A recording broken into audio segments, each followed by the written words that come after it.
question is a bit, what can we learn from this now for business? What are things you could draw from everything Benno has described, where you say, well, there's a link with business there? Any ideas?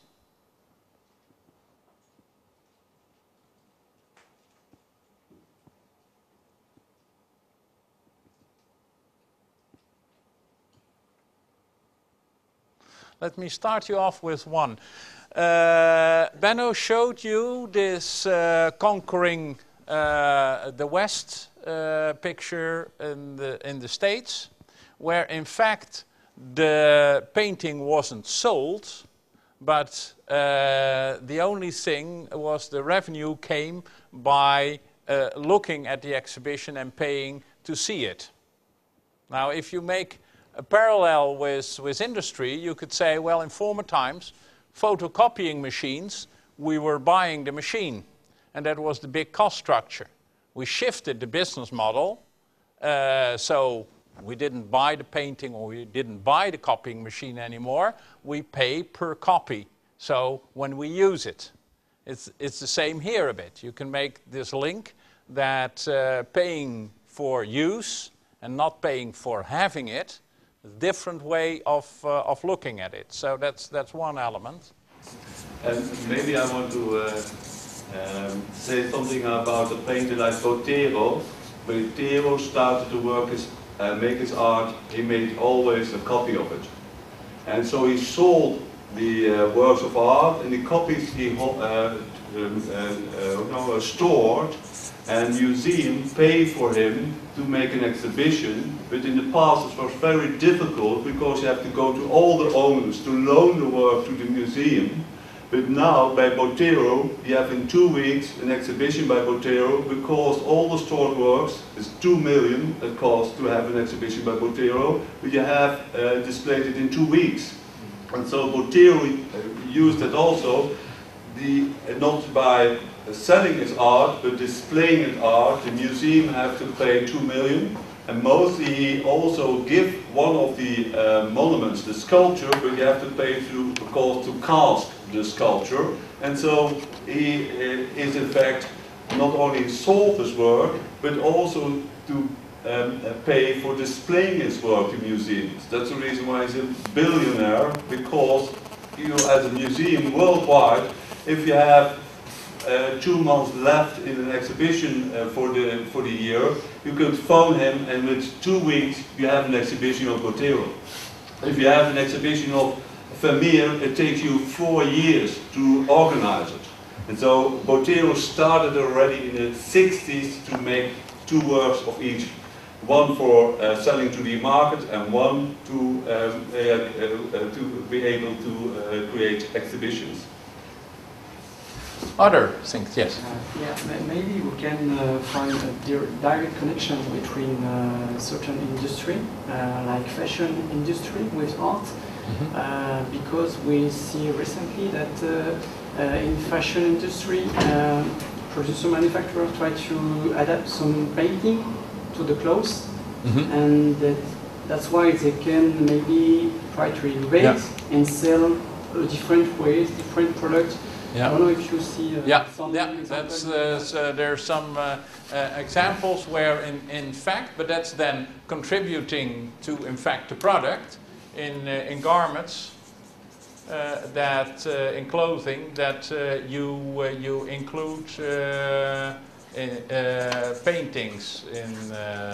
I don't remember exactly what is the name of the paint that has been adapted to a clothes. But I have seen that's in the news.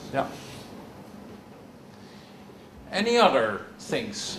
Maybe it's a little too obvious as my historical painting background doesn't go, but there's a period where you have the old winter experience posters for advertisements. I mean, it's kind of like the landscape. It's, like you said, you pay to see it, but it's almost an advertisement. Hey, come here. Like you said, the government subsidized it to maybe spur on innovation to get out west and help develop whatever, the land, the country. I'm a historian, so what you saw was the Indians. In the beginning, they were scary.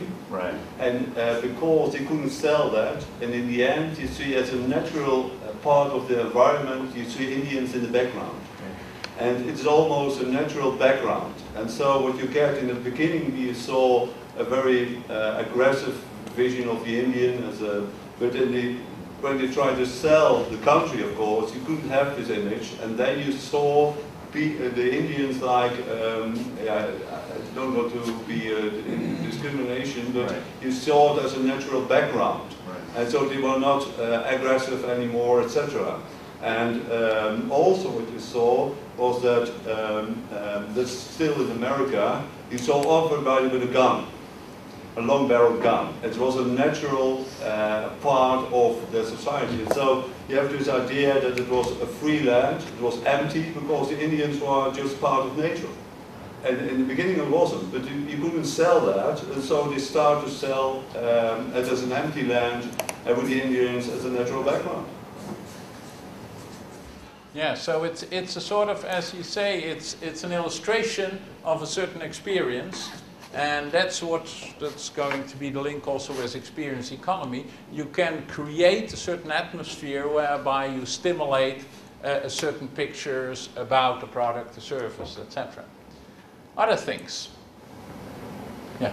About breaking the boundaries, like no more one thing, one function, but the juxtaposition of two completely different things, but make a sense joined together, can bring sometimes a new association between the consumers and the art consumption. Yeah, that's indeed the interesting thing is in the last part of your presentation, this interaction of, let's say, the consumer with the producer.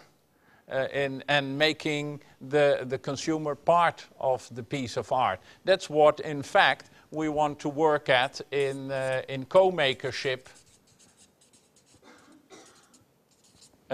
with customers in industry also. What you want to do more and more is seeing how far you can get your customers involved in the design of your products or services.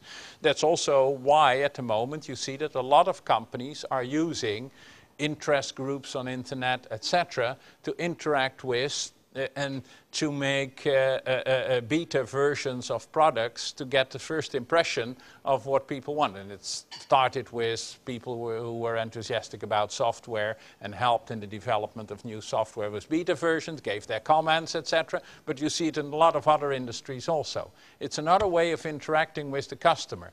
It's we're going to talk later about strategic approaches, and there are in fact two basic strategic approaches. Ones are outside in, meaning you look at the market, you look at the customer needs, and I as a company try to respond to those customer needs.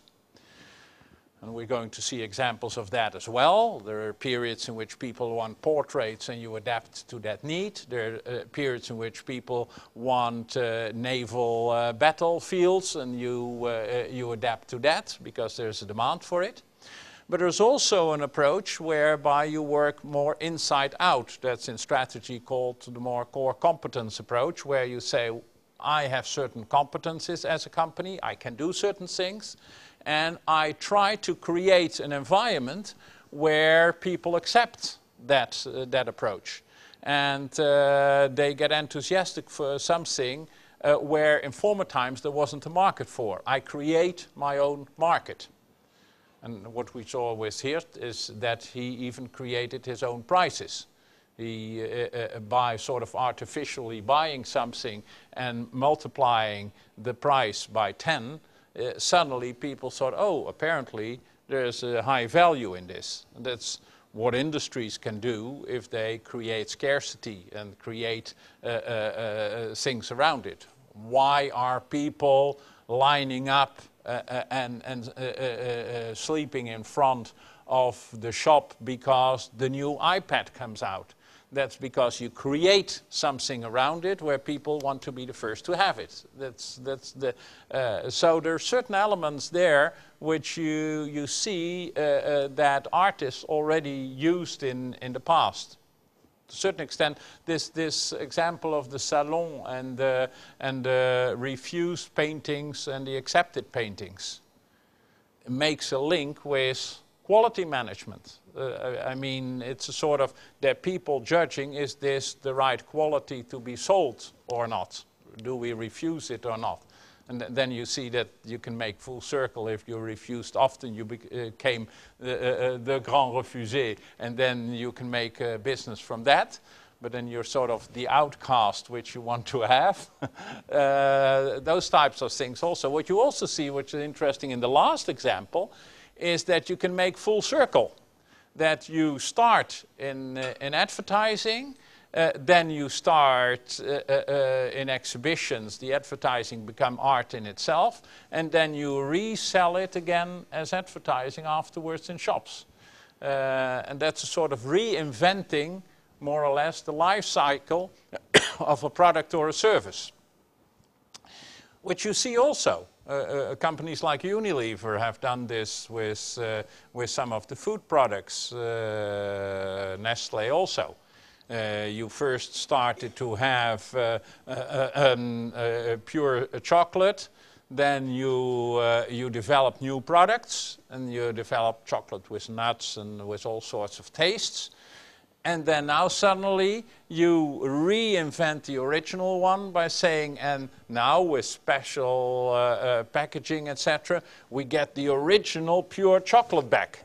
And it's a way to increase the original low price via intermediary products to a high price for the original product you always had. So it's those types of things you can do. Let me try to, yes, yeah. He bought for me a coffee grinder, and I like it very much. It was very exclusive. Till I went to my parents and he told, oh, we have an old one standing, because in the past it was very economic to have a coffee grinder. It was not exclusive. So what I get was a product. I paid a lot of money, for it, and it became exclusive. But in the past it was just part to be economic. You grind the coffee yourself. Yeah. And so I find it very funny that now it became exclusive and high-priced products, etc. In the past, it was very normal to have a coffee grinder at home in Holland also. And so my parents said, we have still one over here, a very old one, but it's the same product. But in those days, it's very normal to have it in your house, but not exclusive. And now it's very exclusive, and not those pads, because that's not exclusive anymore, it's very common, but this grinding your own coffee is exclusive. So we are willing to pay a lot more for it, because you buy back this idea that I have quality coffee, that I'm exclusive, I am a man of taste, etc. But in the past it's very common to have a coffee grinder. Yeah. Few things. First, what's interesting, the first picture is, of course, responding to customer needs. So that's, in fact, this outside-in thinking. How do I sell a painting, bright colors, a bull sells better than a cow, and things like that. Not too much dead animals on the painting, etc., etc. The second thing is promotion and generating revenues. The interesting thing is the painting where you saw the painter in the painting represented at the right-hand side is sort of advertising your own skills. I made this. It's a sort of signing practically in a very different, more visible way. Then this idea of galleries, the gallery owner who bought all the work, which allowed, of course, to manipulate much better with the price, because if you had all the work, you could decide when you put it on the market, in which quantities you put it on the market, which nowadays we would say this is a sort of cartel type of approach. You control the market, that's not allowed, but in this type of business it is. Paul Cézanne is a beautiful example. Paul Cézanne painted a lot, but his art gallery in Paris always told, I have only 2 paintings. And so he, people want to have it, but he didn't tell that hundreds of works of by Cézanne was stored in this gallery. And he so sold them 2 at a piece. There was always shortage. But he went, in fact, to the south of France, to this area, and he sold them even wetter. He painted just. And what's interesting is after his death of Cézanne, then there was this beautiful exhibition of 100 of Cézanne paintings, and so all the young artists went there and saw the complete development of Cézanne. But before that, you couldn't see it because the art dealer, exclusive for Cézanne, always had only 2 on display. He said, no, I have no more, I have just 2 paintings by Cézanne. So he controlled, in fact, the market. And that's the reason why it's the same with Gauguin. The art dealer of Gauguin did exactly the same. To display just a few works of art, so the Americans, the Russians, and mostly international, they have to pay a lot of to get it. But in fact, he had much more works of art by these artists in the stock. Now the other thing is, of course, product innovation. You see that with people saying, well, we create events, Christo, etc. You create completely new products, sometimes also stimulated by technology. You saw these people who were drawing with that machine, a painting. And technological breakthroughs can suddenly open new creative opportunities. The same as in industry. Hockney's paintings on iPhones, iPads, etc. Which suddenly could speed up a process, could be a good preparation, but at the same time the technological breakthroughs, as Benno explained, can have an influence on the coloring you use, the preciseness in which you draw and things like that. And then the last one was, of course, a very nice one, which I mentioned before, this making full circle. You start from advertising, it becomes art, and then the art is bought again as an advertising tool.